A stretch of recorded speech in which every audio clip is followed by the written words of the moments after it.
Hello, আসসালামু আলাইকুম sir. ওয়ালাইকুম আসসালাম। আসসালামু আলাইকুম স্যার। ওয়ালাইকুম আসসালাম। শোনা যাচ্ছে আমাকে? জি স্যার, শোনা যাচ্ছে স্যার। শেখ আজমাইন, জি স্যার। দেখা যাবে তোমাকে? জি sir. Very good, thank you. আর নাফে? জি স্যার। নাফে, ইয়েস স্যার, জি স্যার, শোনা যাচ্ছে স্যার।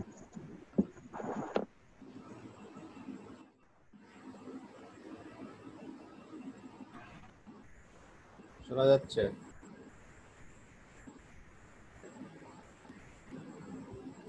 রেদওয়ান রাদিদ, আসসালামু আলাইকুম। ওয়ালাইকুম আসসালামু আলাইকুম। আসসালাম। আমাকে দেখা যাবে? হ্যালো, রেদওয়ান রাদিদ, দেখা যাবে তোমাকে? জি স্যার।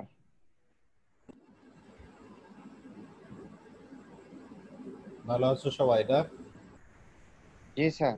জি স্যার। আলহামদুলিল্লাহ স্যার, ভালো আছি।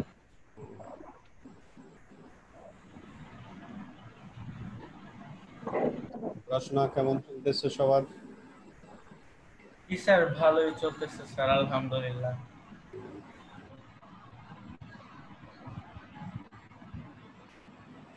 তোমাদের যদিও ইয়ে হয়নি, এই পরীক্ষার জন্য তোমাদের সৃজনশীল প্রশ্ন কিছু দেওয়া আছে, তাই না? জি স্যার। কিছু দেওয়া আছে এবং কিছু করতে বলা আছে, সেগুলো রেডি করে রাখো। কলেজ খুললে জমা দিতে হবে, স্যার। তাই না? এবং কলেজ খুলে গেলেই তোমাদের বিভিন্ন রকম পরীক্ষাও শুরু হবে, তাই না? বিভিন্ন রকম পরীক্ষার মধ্যে আমাদের ফাইনাল পরীক্ষা হতে পারে।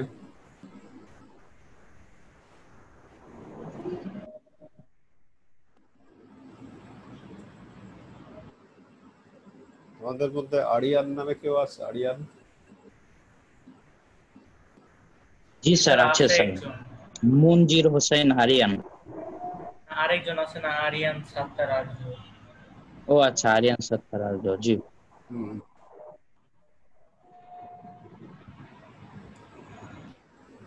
তো তোমাদের সিলেবাস অনুযায়ী বার্ষিক পরীক্ষা হবে। সিলেবাসের বইতে যে কয়েক চ্যাপ্টার লেখা আছে জি তার স্যার। তার উপরেই তোমাদের বার্ষিক পরীক্ষায় থাকবে আর কি। সিলেবাসের উপরে ওই সিলেবাস ভিত্তিক প্রিপারেশন নিতে থাকো। জি স্যার। তার বার্ষিক পরীক্ষা কি অনলাইনে হবে? বার্ষিক পরীক্ষা কলেজ খুলে গেলে পরীক্ষা হলে হবে। কলেজ যদি খুলে যায়, তখন বার্ষিক পরীক্ষা হবে অনলাইনে। স্যার তবে বার্ষিক পরীক্ষা স্যার কয় তারিখে হবে, মানে কোন মাসে স্যার? সব দেখবা যে বর্ষপঞ্জি বের করলে বর্ষপঞ্জিতেই সবকিছু উল্লেখ আছে। মানে স্যার পিছাবে না কোনো, মানে স্যার? এরকম আলোচনা এখনো হয়নি। পিছাবে কিনা। আসসালামু আলাইকুম। আসসালামু আলাইকুম স্যার। ইসলাম, পিছাবে কিনা এই ধরনের কোনো আলোচনা এখনো হয়নি, জি স্যার। ঠিক আছে? পিছনের ব্যাপারে এরকম কোনো আলোচনা যেহেতু হয়নি, অতএব পেছানোর চিন্তা বাদ দিয়ে চিন্তা করবা যে টাইমলি পরীক্ষা হবে এবং সিলেবাস বইতে যা লেখা আছে ওই অনুযায়ী প্রিপারেশন নিতে থাকো। সিলেবাস বইতে যা লেখা আছে ওই অনুযায়ী প্রিপারেশন নাও, ওই অনুযায়ী পরীক্ষা হবে। এবং ক্লাসে যে আলোচনা হচ্ছে এখানে ফ্র্যাঙ্কলি জিজ্ঞেস করবা কোনো প্রশ্ন হলে। আমরা যে এর আগের ক্লাসে খতিয়ান আলোচনা করছিলাম, তাই না? তো খতিয়ানের মূল বক্তব্য কি? খতিয়ানের মূল বক্তব্য হচ্ছে তোমার জাবেদা সঠিকভাবে লিখে যতগুলো জাবেদায় যতগুলো হিসাব থাকবে সবগুলো হিসাব আলাদা আলাদাভাবে তোমার ঘর টেনে সবগুলো হিসাবের টাকার পরিমাণ আলাদা আলাদা ঘরে লিখতে হবে। আসসালামু আলাইকুম স্যার। ওয়ালাইকুম আসসালাম। জাবেদায় মনে করো একটা আছে বেতন ডেবিট নগদান ক্রেডিট। জাবেদায় যদি এরকম থাকে যে বেতন ডেবিট নগদান ক্রেডিট আছে, তাহলে তোমার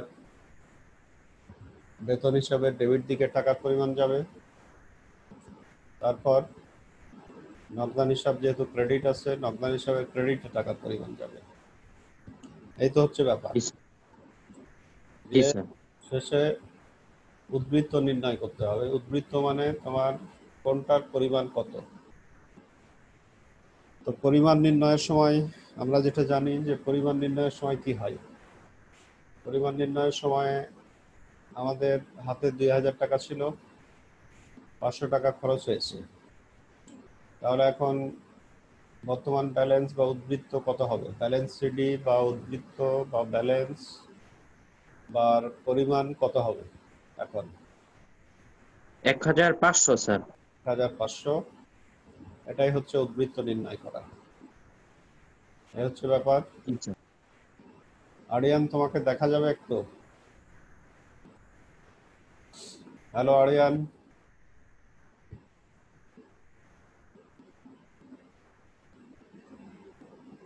হ্যালো। জি স্যার বললেন। দেখা যাবে তোমাকে? দেখার কোনো সুযোগ আছে?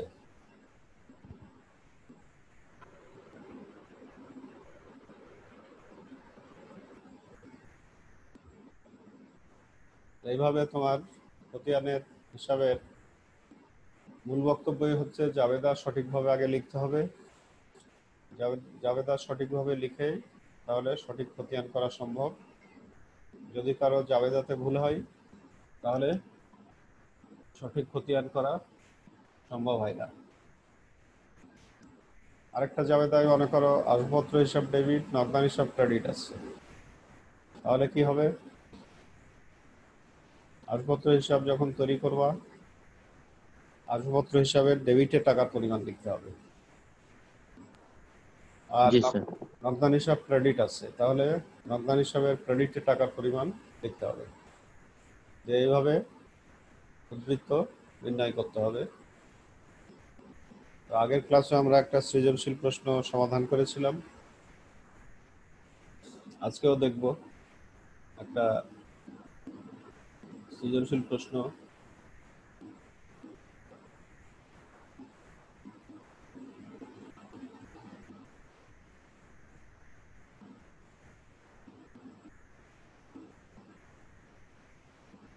এই বেসিক যেটা আছে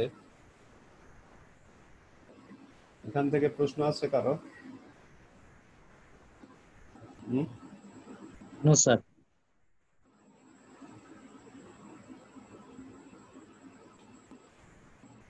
যেটা যেটা এতক্ষণ আলোচনা করলাম এখান থেকে কোনো কোশ্চেন আছে কারো? থাকলে বলো।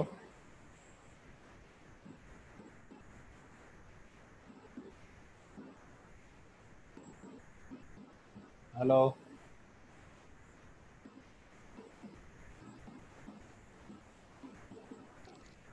জি স্যার শুনতে পাচ্ছি স্যার। স্ক্রিনে কিছু দেখতে পাচ্ছ? Yes sir. হ্যাঁ স্যার। দেখা যাচ্ছে স্যার। কি আছে শুরুতে বলো তো? নিচের উদ্দীপকটি পড়ো ও প্রশ্নগুলো উত্তর দাও। হ্যাঁ, এই ধরনের স্ক্রিনশট নিয়ে রাখবা। এই প্রশ্নগুলোই তোমার একটু এদিক ওদিক চেঞ্জ হয়ে পরীক্ষাতে আসবে। জি স্যার। মানে আমাদের এই বলা আছে যে তোমার মে মাসে 19 সালের মে মাসে উনি ব্যবসা শুরু করেন। তার হাতে নগদ আছে 10,000, 5,000 টাকার পণ্যদ্রব্য আর 10,000 টাকা ব্যাংক জমা ব্যবসায় আনয়ন করা হলো। তা বলা আছে। স্যার আমি তো ল্যাপটপে কিভাবে স্ক্রিনশট নিব? আচ্ছা, তোমার ল্যাপটপে দেখো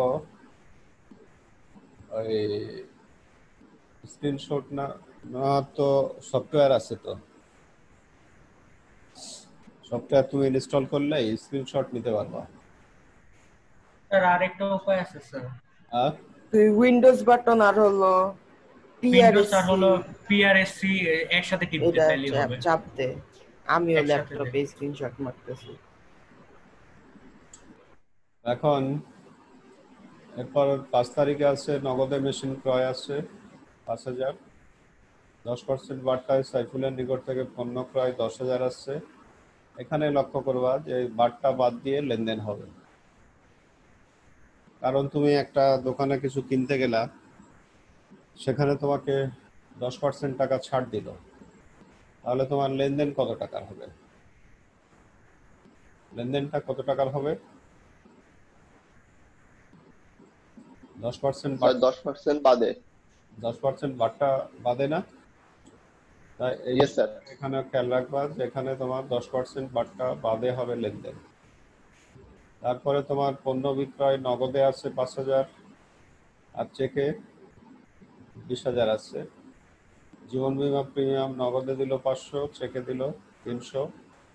তার বাদ থেকে নগদ উত্তোলন 500 আছে আর পণ্য উত্তোলন আছে 600। এখানে এখন নির্ণয় করা হবে ব্যয় কত টাকা। খতিয়ান চ্যাপ্টারে আগের চ্যাপ্টারগুলো থেকেও কিছু কিছু প্রশ্ন থাকবে, তার সাথে থাকবে খতিয়ান। এখানে খতিয়ান জি মানে স্যার। খতিয়ান মানে তোমার এই যে গ নাম্বারে ব্যাংক হিসাব তৈরি করো বলা আছে না, এটা হচ্ছে খতিয়ান। জি স্যার। জি গ নাম্বারে ব্যাংক হিসাব হচ্ছে খতিয়ান। আর তোমার 6 থেকে 12 তারিখে জাবেদা লিখতে হবে, এটা আগের চ্যাপ্টার থেকে এসছে। এখন ব্যয়ের মধ্যে আমরা কি চিন্তা করব? পণ্যদ্রব্য যেটা 5,000 টাকা নিয়ে আসা হয়েছে এটি হচ্ছে ব্যয়। ব্যয় স্যার। জি পণ্যদ্রব্য নিয়ে আসা হলো এটি ব্যয়, কারণ এই পণ্য কি ফেলে দিবা না বিক্রি করবা? স্যার, বিক্রি করবো স্যার। আবার বিক্রি করা হবে, এই জন্য ব্যয়।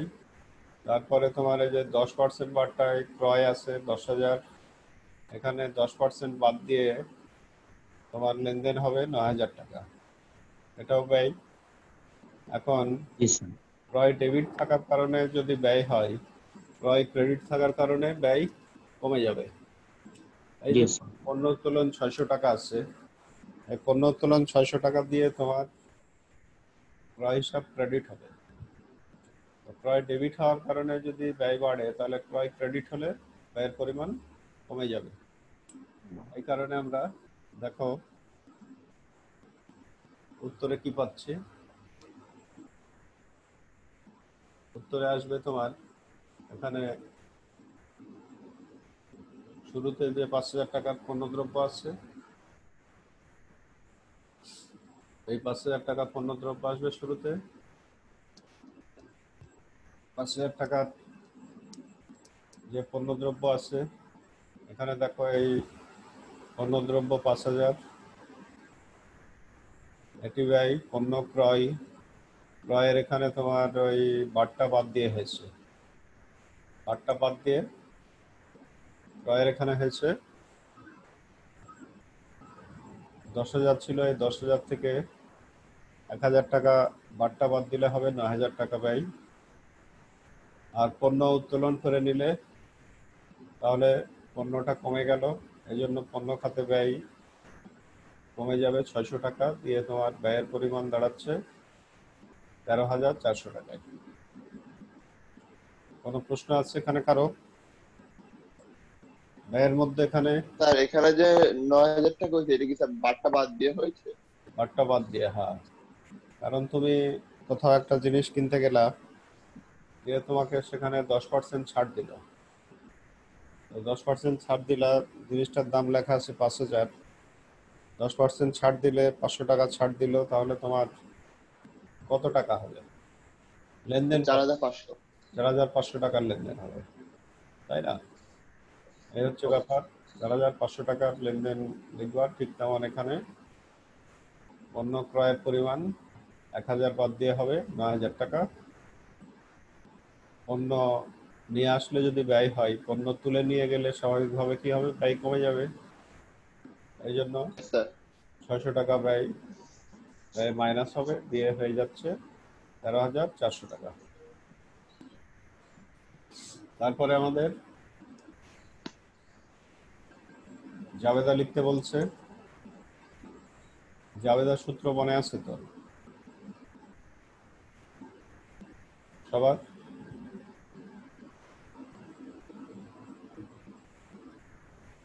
জাবেদার সূত্র ওখানে দেখো, ধারে ক্রয় ছিল 10,000 টাকার, নাম দিয়ে কোনো ক্রয় থাকা মানে ধারে ক্রয়, ব্যয় হলে ডেবিট হয়, এই জন্য ক্রয় ডেবিট। আর ধারে কিনলে পাওনাদার দায় বেড়ে যায়, পাওনাদার ক্রেডিট। এখানে হচ্ছে ওই যে 10,000 থেকে তোমার 1,000 টাকা বাদ দিয়ে ধারে ক্রয় হচ্ছে 9,000 টাকা। 10,000 টাকা থেকে 1,000 বাদ দিয়ে ধারে ক্রয় হবে 9,000। 10 তারিখে ছিল নগদে এবং চেকে বিক্রয়, তাহলে তোমার নগদ বেড়ে যাবে 5,000, নগদান ডেবিট। ব্যাংক ব্যালেন্স বেড়ে যাবে 20,000, ব্যাংক হিসাব ডেবিট। আর বিক্রয়ের জন্য আয় হচ্ছে 25,000, এই জন্য আয় হলে ক্রেডিট হয়, বিক্রয় হিসাব ক্রেডিট হচ্ছে 25,000। এখানে আমরা সবগুলো লেনদেন কেন লিখলাম না, কারণ প্রশ্নে যদি উল্লেখ থাকে যে 6 থেকে 12 তারিখের জাবেদা দেখাও, তাহলে এখন শুধু 6 থেকে 12 তারিখের জাবেদাই তোমাকে দেখাতে হবে। তারপরে 12 তারিখে ছিল উত্তোলন। উত্তোলন করলে মালিকানা সত্ত্ব কমে, এই জন্য উত্তোলন ডেবিট। নগদ উঠাইছে, নগদ কমে যাবে, নগদান ক্রেডিট 500। ব্যাংক ব্যালেন্স কমে যাবে, ব্যাংক হিসাব ক্রেডিট 300। এভাবে লিখবা, তারপর টোটাল করে দেখাবা। তবে টোটাল করে দেখানো খুব বেশি জরুরি না। এরপরে আমাদের 9 নম্বরে যে বলছে খতিয়ান তৈরি করে, যে খতিয়ান মানে কিন্তু ব্যাংক হিসাব। খতিয়ান মানে ব্যাংক হিসাব তৈরি করতে বলছে। তো এই ব্যাংক হিসাব তৈরি করার জন্য তোমার আমাদের কি করা লাগবে? ব্যাংক হিসাব তৈরি করার জন্য দেখতে হবে যে জাবেদায় মোট কত জায়গায় ব্যাংক হিসাব আছে। তোমার টাকা গুছানোর সময় তুমি কি করো? তোমার প্যান্টের পকেটে আছে, শার্টের পকেটে আছে, ড্রয়ারে আছে, সবগুলো টাকা তুমি আলাদা আলাদা করে গুছাও না? ঠিক তেমন কোথায় কোথায় ব্যাংক হিসাব আছে এটা দেখতে হবে। দেখে তোমার ব্যাংক হিসাব দেখে ব্যাংক হিসাবের ভিতরে ওই সব টাকাগুলো দেখতে হবে। এখানে আমরা যদি দেখি,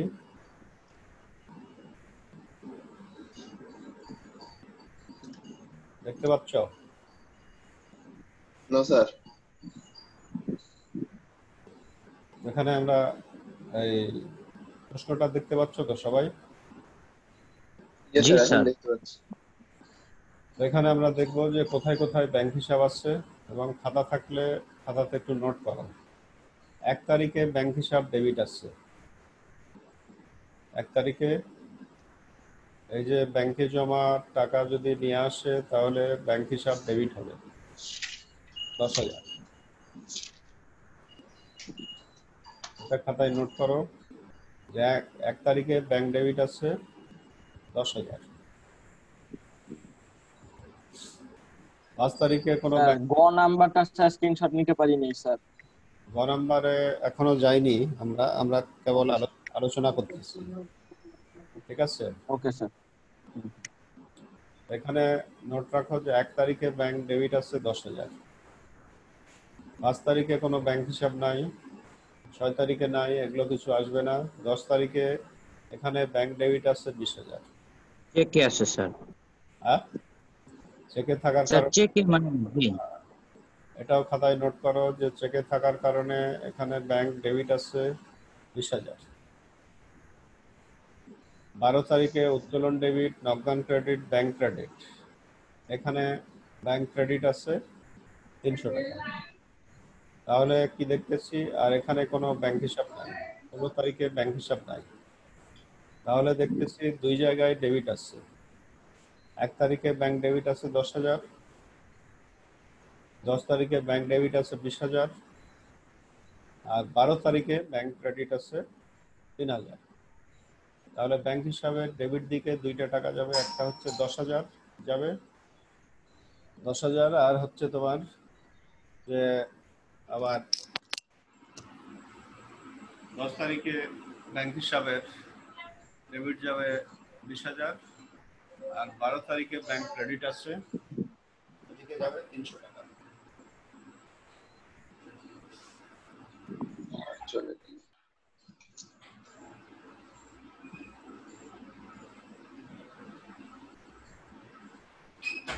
আয়ুষ মাইন, হ্যাঁ বল। বেতন দিছস? হ্যাঁ তাহলে দিচ্ছি। এখন ভালোভাবে, হ্যালো মুর্শেদ আসছো, জি স্যার। ভালোভাবে তাহলে জি স্যার। রিভিশন দাও যে তোমার ব্যাংক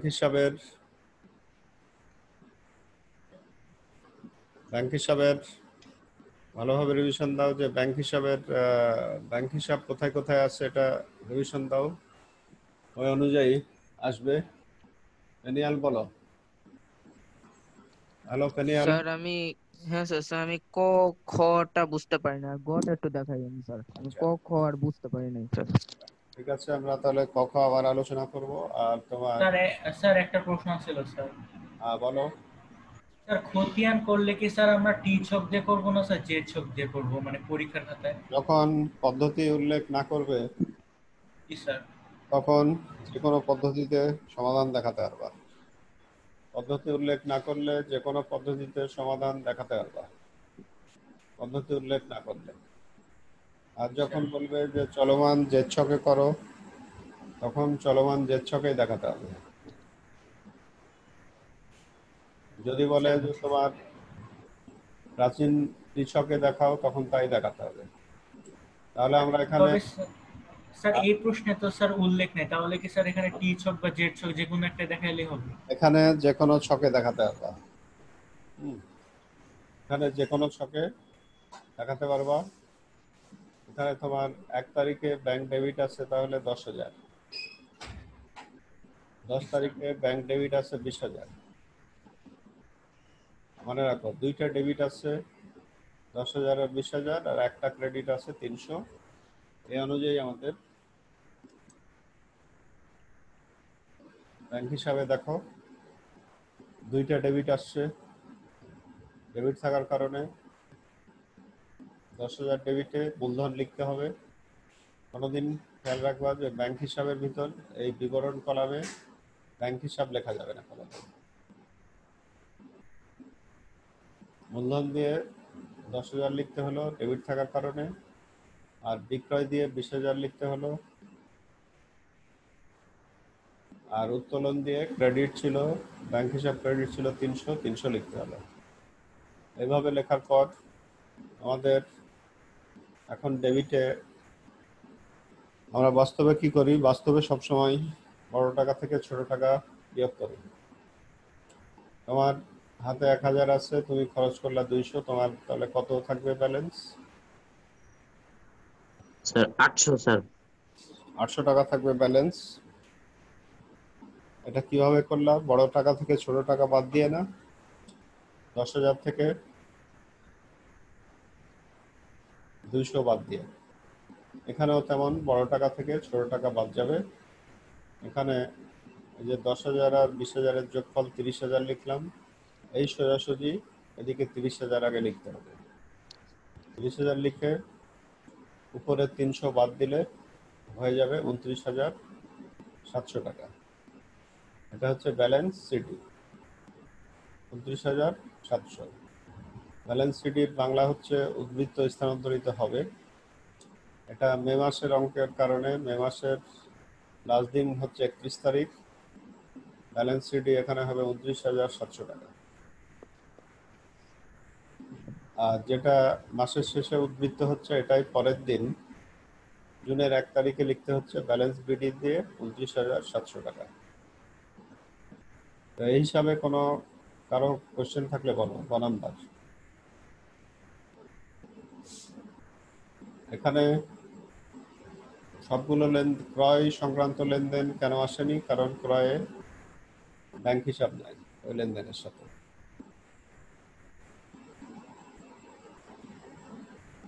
যেখানে ব্যাংক হিসাব থাকবে শুধু সেগুলো এখানে আসবে, ব্যাংক হিসাব না থাকলে এখানে আসবে না। যেখানে ব্যাংক হিসাব থাকবে শুধু সেগুলো এখানে আসবে, যদি কোথাও ব্যাংক হিসাব না থাকে এখানে আসবে না। তো বলো, এই ব্যাংক হিসাবে কারো কোশ্চেন যদি থাকে, ব্যাংক হিসাবে কোনো কোশ্চেন থাকলে বলো। স্যার ব্যাংক হিসাবটা স্যার আরেকবার একটু বুঝিয়ে দিবেন? যেসব জায়গায় ব্যাংক হিসাব ডেবিট বা ক্রেডিট আছে শুধু সেগুলো এখানে আসতেছে। এখানে দেখো আবার 1 তারিখে ব্যাংক ডেবিট আছে 10,000, আছে না? Yes sir. খেয়াল রাখো যে 1 তারিখে ব্যাংক ডেবিট আছে 10,000। 5 তারিখে ব্যাংক হিসাব কোনো কিছু নাই, এই জন্য ব্যাংক হিসাবে কিছুই যাচ্ছে না। 6 তারিখে কোনো ব্যাংক হিসাব নাই, এই জন্য যাচ্ছে না। 10 তারিখে ব্যাংক ডেবিট আছে 20,000, এই জন্য ডেবিট দিকে যাচ্ছে 20,000, কিন্তু বিবরণের ঘরে লিখতে হবে বিক্রয়াংশ। যেমন প্রিমিয়াম নগদে আর চেকে আছে, চেকের কারণে তোমার ক্রেডিটে লিখতে হচ্ছে 300 টাকা। 300 টাকা। 15 তারিখে কোনো ব্যাংক হিসাব নাই, এই জন্য 15 তারিখে কিছুই যাচ্ছে না। তাহলে মোট 3টা জায়গায় ব্যাংক হিসাব আছে। 1 তারিখে ডেবিট আছে, খেয়াল রাখো। 10 তারিখে ডেবিট আছে 20,000, 1 তারিখে ডেবিট আছে 10,000, 10 তারিখে ডেবিট আছে 20,000, আর 15 তারিখ না 12 তারিখে ক্রেডিট আছে 300। এই ইয়েস স্যার। জন্য ডেবিটে যাবে 10,000, 20,000, আর ক্রেডিটে যাবে 300 300। দিয়ে এভাবে লিখে তোমার ডেবিট ছিল 10,000, এই জন্য মূলধন হিসাব দিয়ে কোন লেনদেনের সাথে? মূলধন সংক্রান্ত লেনদেনের সাথে। আবার মূলধন সংক্রান্ত লেনদেনের সাথে 10,000 ডেবিট আছে, আবার বিক্রয় সংক্রান্ত লেনদেনের সাথে 20,000 ডেবিট আছে, তাই না? Yes sir. এই জন্য Yes, sir. ডেবিট আসলো। উত্তোলন সংক্রান্ত লেনদেনের সাথে 300 ক্রেডিট আছে, এই জন্য ক্রেডিটে লিখলাম। লেখার পর ইয়েস স্যার। এই 10,000 আর 20,000 যোগ করে হচ্ছে 30,000। 30,000 সোজাসুজি ক্রেডিটে লিখতে হবে। 30,000 লিখে 30,000 থেকে উপরের 300 বাদ দিয়ে হয়ে যাচ্ছে 29,700। এই 29,700 এখানে ব্যালেন্স সিডি লেখা হচ্ছে, এটা ইংরেজি শব্দ, যার বাংলা হচ্ছে উদ্বৃত্ত স্থানান্তরিত হবে 29,700। এটাই জুনের 1 তারিখে ব্যালেন্স বিডি দিয়ে আবার হয়ে যাচ্ছে 29,700। এই হচ্ছে ব্যাপার। এখন কে যেন ক নাম্বারের স্ক্রিনশট নিতে যাচ্ছিলাম, প্রশ্ন থেকে নাও আবার। এটা প্রশ্ন।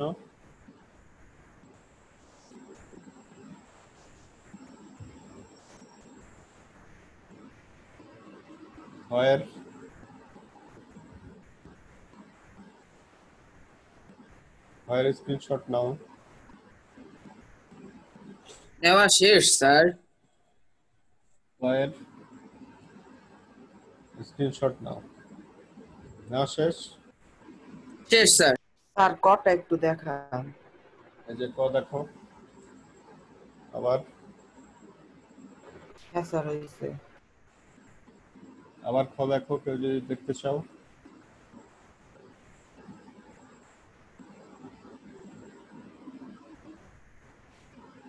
আবার গ দেখো যদি দেখতে চাও। এরপরে এখন আমরা দেখি যে এখান থেকে আর কি কি হিসাব কেমন হবে। তোমাদের প্রশ্ন বলো আগে, প্রশ্ন যদি থাকে।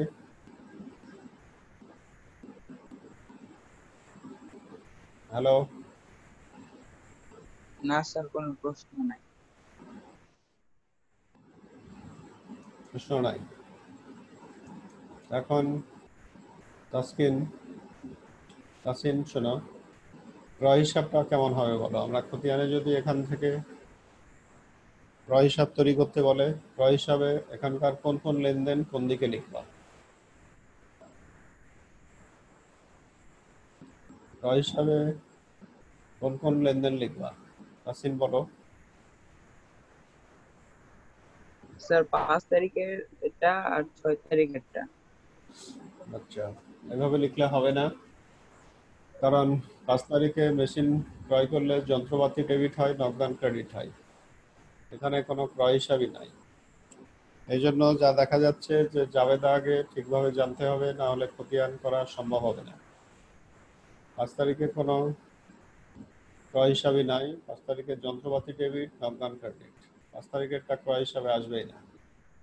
আর 6 তারিখেরটা আসবে। ক্রয় হিসাবে টাকার পরিমাণ আছে 9,000, বাট্টা বাদ দিয়ে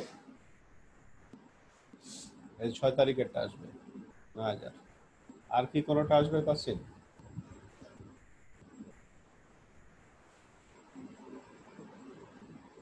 তাসিন বলো, ক্রয় হিসাব কি এতটুকুই হবে না আর কিছু আছে?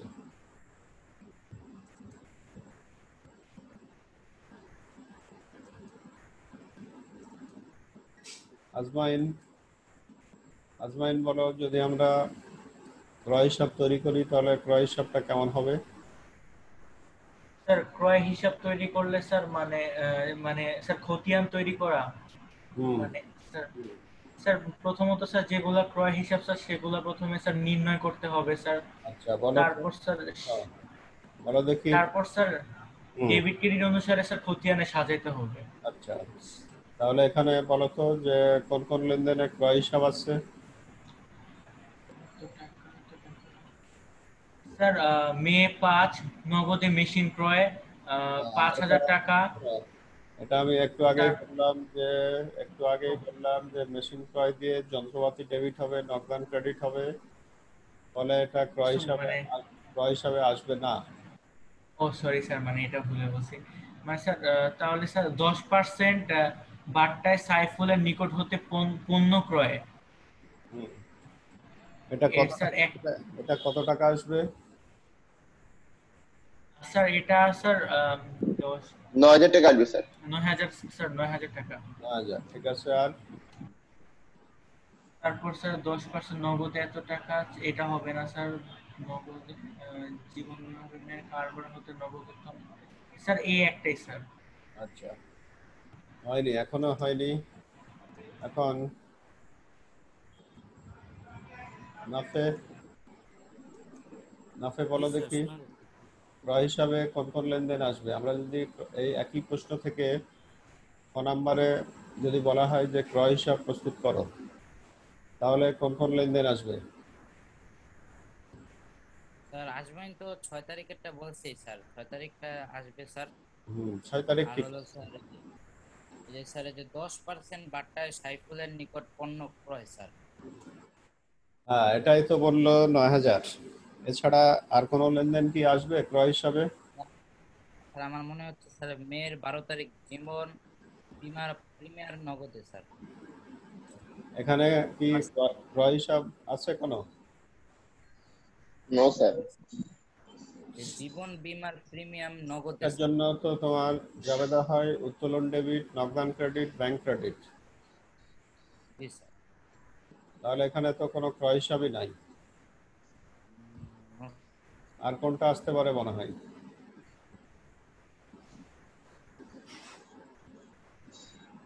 হ্যালো, জি স্যার দেখতেছি স্যার একটু।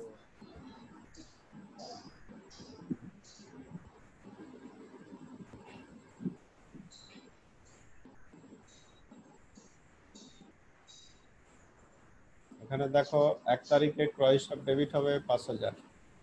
যখন পণ্যদ্রব্য নিয়ে আসা হয়, এটা পণ্যদ্রব্যটা ক্রয়ের সমতুল্য হিসাবে এখানে 1 তারিখে ক্রয় ডেবিট হবে 5,000, 6 তারিখে ক্রয় ক্রেডিট হবে 10,000। 6 তারিখে ক্রয় ডেবিট হবে 10,000। আবার 15 তারিখে যে পণ্য উত্তোলন আছে না, এর জন্য হবে উত্তোলন ডেবিট ক্রয় ক্রেডিট 600। তাহলে ক্রয় হিসাবের ব্যালেন্স কত হবে? ক্রয় হিসাবের ব্যালেন্স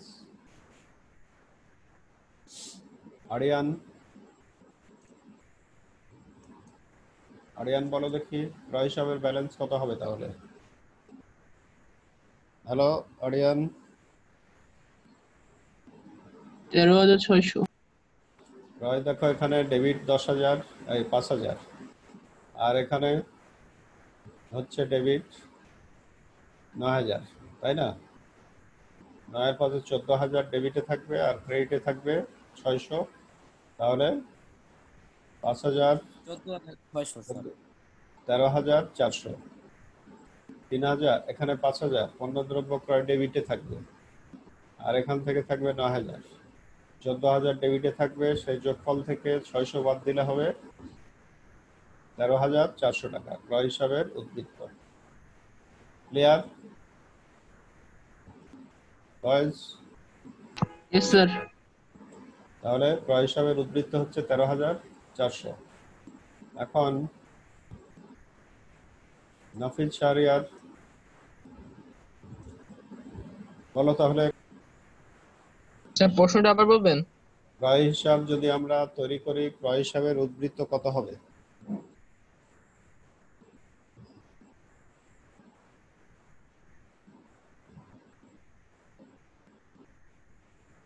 স্যার মোট টাকাটা?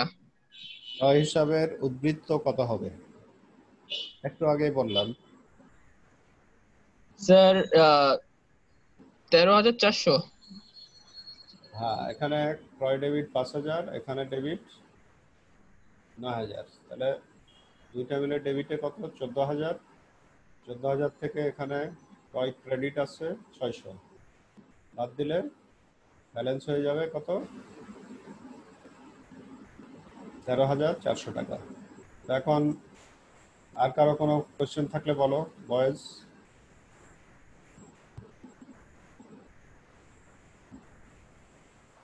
আর কারো কোনো প্রশ্ন আছে কোথাও যেটা আলোচনা করলাম? বুঝতে পারছি স্যার। কোনো প্রশ্ন থাকলে ফ্র্যাঙ্কলি বলো, কারণ এটা তো বার্ষিকের সিলেবাসে আছে। কোনো প্রশ্ন আছে কারো? বুঝতে পারছি স্যার। তো ঠিক আছে, নেক্সট ক্লাসে তাহলে আশা করতেছি আবার দেখা হবে। ঠিক আছে, প্র্যাকটিস চালাতে থাকো। Yes sir.